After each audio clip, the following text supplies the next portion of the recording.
beautiful for spacious skies, o'er the waves of grace. When our founding fathers established this republic, they created a political and economic system unique among nations, a system which has led the United States to the very pinnacle in wealth and in world leadership. This series of programs is being presented to help all of us understand better our advantages under our American way of life. For today's topic, let's join now a group of young people at the National Education Program Workshop in Searcy, Arkansas.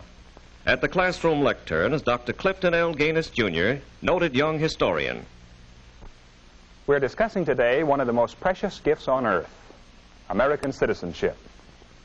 American citizenship is a combination of freedom and responsibilities. The privileges of freedom come to us as a heritage from many generations of pioneering Americans. The responsibilities must be developed by each new generation, by each individual citizen. Some of you may be asking yourselves, why should we be bothered with developing citizenship responsibilities? Well, there are many reasons. One of the primary reasons is that great principles do not live from generation to generation without being nurtured, without being kept vigorously alive. Unless we understand and work effectively for the principles upon which our American way of life is founded, the structure will crumble and our heritage of freedom will perish. Another primary reason for the development of citizenship responsibility is that we are living in an era marked by the growth of socialism. To a substantial degree, in one form or another, socialism has spread the shadow of human regimentation over most of the nations of the earth, and the shadow is encroaching upon our own liberty. A third major reason for accepting our citizenship responsibilities and working at them is the presence within America of socialist and communist propagandists dedicated to the establishment of a new order. The communist fifth columnists among us are working for world dictatorship. To accomplish this, their strategy is to undermine the confidence of our people in the American system and the principles on which it stands.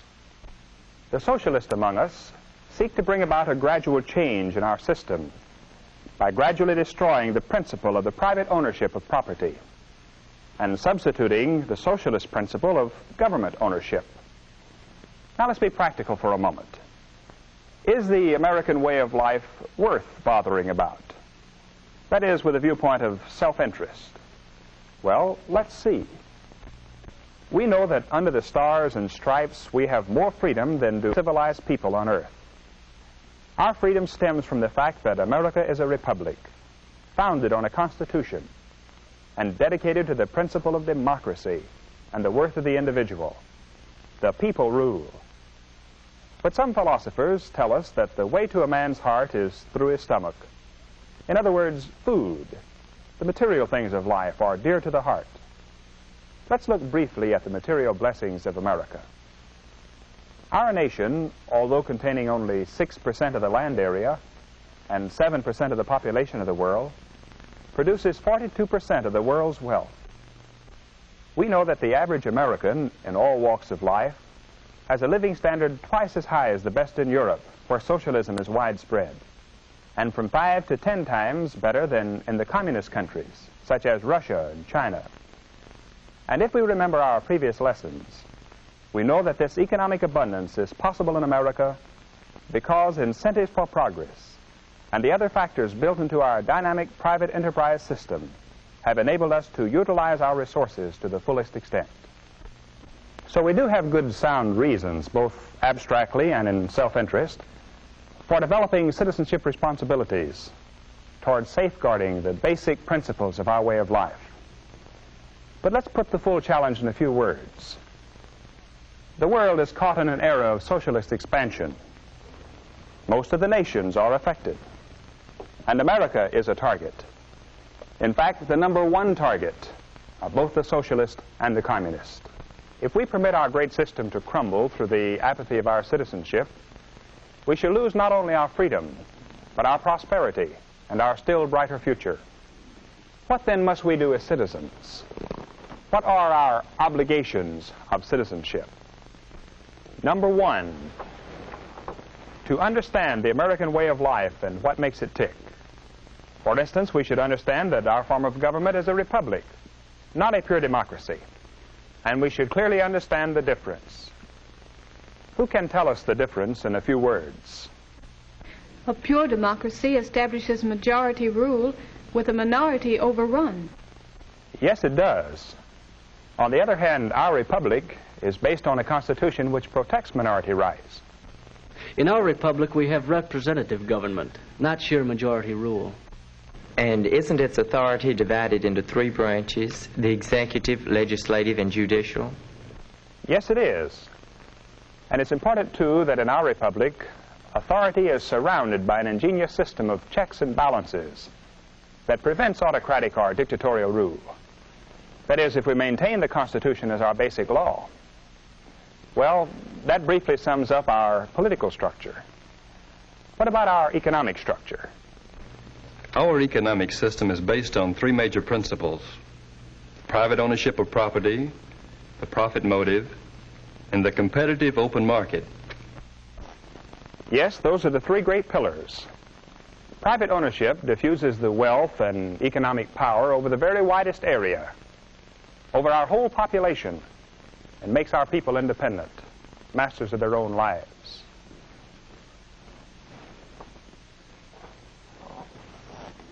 The profit motive, as we have learned, is active in all human behavior. In our economic system, the profit motive is the incentive for new development and constantly expanding production.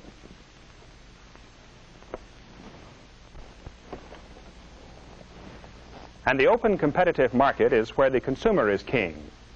It is this factor in our economy which brings about better goods and lower prices, as one company after another tries to outdo its competitors and get the consumer's business. These are some of the basic facts about our own system which every citizen should know. But now let us go on to additional obligations of American citizenship.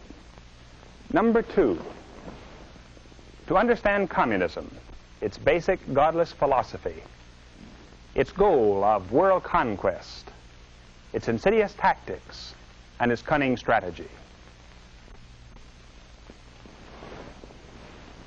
Number three on our list of obligations is to understand socialism and all the cunning disguises in which it presents itself to the American people. Our fourth obligation is to understand propaganda techniques as used by both the communist and the socialist. This is a very vitally important need. Thousands of good, loyal Americans have been duped into actually aiding the communist, simply because they did not look carefully before they joined some high-sounding venture, or before they more or less blindly advocated some course of action. Number five in the list of American citizenship obligations is to take an interest in your public schools and in your private and public-financed colleges, to take an interest in what's being taught and how it's being taught, and to take an interest in the welfare of the teachers who contribute so much to the development of America. Number six, in addition to voting in all elections, become active in government. Run for local, state, and national office, or help select capable people of the highest integrity to serve. Be constantly vocal on all local and national political issues. Tell your representatives in Congress, or even the President himself, what you think is the best course on issues that come before the public. Number seven, strive constantly for spiritual growth.